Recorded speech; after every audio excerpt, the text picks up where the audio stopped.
São Paulo tem milhares de quilômetros de cursos d'água dentro da cidade. Se você abrir um guia de ruas de São Paulo, você vai ver um monte de referência à água que tem a ver com a água que está naquele lugar ou esteve visível naquele lugar.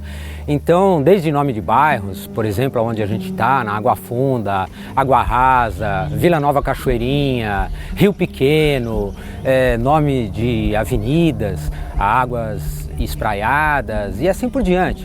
Mas a maioria desses cursos d'água foram tamponados. Quando a gente observa os mapas de São Paulo, os rios são presença marcante nos mapas.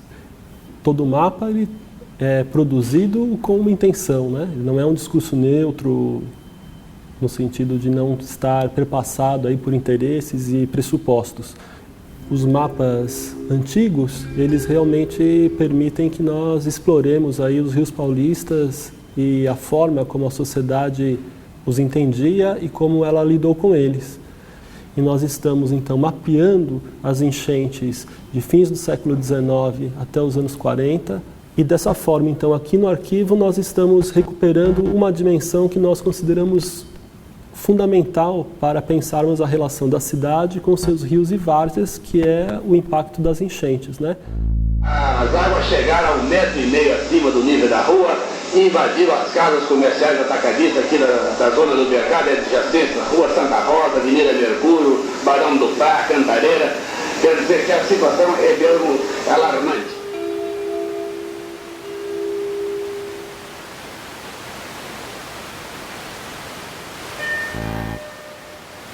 Os lugares onde enche em São Paulo, a grande maioria, a quase totalidade dos lugares que enche em São Paulo, é onde tinha que encher. Na verdade, ali embaixo tem um rio correndo, ou seja, naturalmente enchia. Então, a gente construiu num lugar que era inapropriado. As ruas estão em cima dos rios. Como as pessoas não conseguiram fazer especulação imobiliária em cima dos córregos, ofereceram para as ruas serem os córregos, né? O resto virou habitação. Então, a 23 de maio, por exemplo, a gente tem Itororó embaixo dela. A 9 de julho é o Saracura para um lado e Iguatemi para o outro. Por exemplo, se você acha ali o córrego da Água Preta, ele passa na Pompeia. O próprio Vale do Anhangabaú mantém o nome até hoje. Embaixo dele está o córrego do Anhangabaú.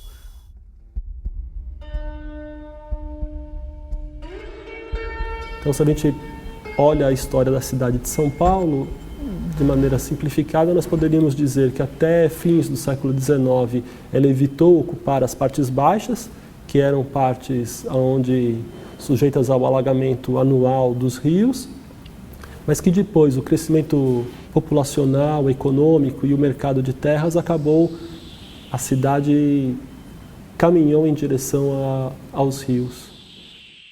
Impermeabilizamos toda a bacia. E as pessoas têm que entender o que isso significa. Se não está chovendo, por que tem água no rio? Essa água vem do solo. Foi a água que infiltrou e acumulou no solo e que vai para o rio. Isso garante as vazões mínimas do rio. Quando eu impermeabilizo, asfalto tudo, essa água não penetra. Ela vem toda por cima. Quando chegar o tempo seco, o rio seca.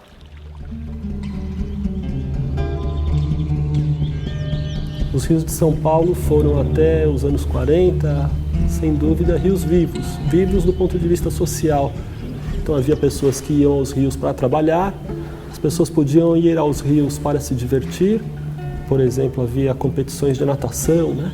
Travessia de São Paulo a nado.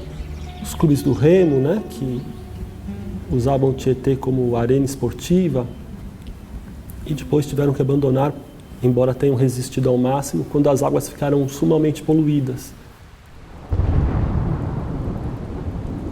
Em São Paulo, você tem a geração de 20 mil toneladas na metrópole, mais ou menos, por dia. Olha o tamanho desse número, 20 mil toneladas por dia de resíduo da construção civil. Mais ou menos 10 mil toneladas, a grosso modo, tá certo? As prefeituras conhecem. Ou seja, tem 10 mil toneladas por dia sendo lançado e ninguém sabe aonde. nessa metrópole. Eu sei aonde. Nos córregos. Então, na verdade, a gente ainda tem, mesmo em áreas centrais de São Paulo, é uma loucura, esgoto que é jogado diretamente in natura, é dito, né? Nos cursos d'água, né? Havia no início do século XX, na passagem do século XIX para o século XX, no início do XX, essa ideia de que as águas estagnadas criavam miasmas, que os miasmas provocavam epidemias. Por essa razão, algumas propostas de retificação dos rios paulistanos foram feitas e tinham com esse objetivo de impedir a estagnação das águas, né? Uma coisa que é muito interessante, quando você pega os documentos que estão falando sobre a retificação do Pinheiros, que vai drenar aquela várzea, etc., a palavra que eles usam nos documentos lá na década de 30 é recuperação da várzea. Recuperar a várzea queria dizer, no sentido para eles, recuperar para a cidade, porque ela está perdida lá, é uma várzea, né? Quer dizer, hoje essa mentalidade está sendo alterada, quer dizer, a gente usa a mesma palavra, recuperação da várzea, para de repente renaturalizar, entregar de novo a várzea para o rio, né? A partir dos anos 20, a prioridade total dos rios de São Paulo era produzir energia elétrica, porque energia elétrica era algo importante para a industrialização, para a urbanização, e o transporte público mais eficiente, então, era o bonde elétrico. A Light veio para cá para prover esses dois serviços à cidade de São Paulo, que ela, por exemplo, procurava afastar qualquer tipo de uso que pudesse concorrer com a produção de energia elétrica, fosse ele um uso público ou fosse por uma outra empresa privada. E isso teve um impacto enorme na degradação das águas.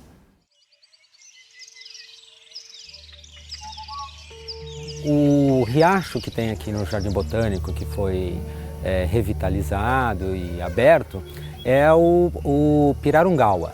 Ele é um afluente do Riacho do Ipiranga. Por que ele foi aberto? Na verdade, a galeria teve um problema, desmoronou uma parte dela em 2007 e resolveram então que seria mais interessante do que recuperar a galeria, abrir o córrego, né? Abrir o riacho. Então essa foi uma decisão que já mostra uma tendência, ou seja, não é mais momento de a gente esconder, a gente quer na verdade conviver com eles. Porque a gente perdeu essa possibilidade, né? As pessoas sabem que ali tem um rio, ou elas acham que é uma galeria de chuva? Você apostou que tem um rio, eu tenho que abrir o rio, mostrar o rio, controlar o rio, ver o que cai no rio. As pessoas têm que compreender que cada um aqui nessa metrópole, cada pessoa que mora em cima de um rio. Você tem que criar espaço para as pessoas caminharem, você tem que criar espaço para as pessoas navegarem. Então, se você quer construir um processo, né, de valorização dos rios, de despoluição dos rios, de convívio do cidadão com o rio, é preciso reintegrá-lo. Né? Nós estamos falando numa área de integração cultural, de integração esportiva, de integração do lazer, de movimentação alternativa das pessoas. Nós estamos falando de 22 milhões de pessoas, né, e que numa transformação dessa pode virar uma das cidades mais visitadas no mundo. A gente pegou a cidade e colocou sobre os rios, faz essa imagem.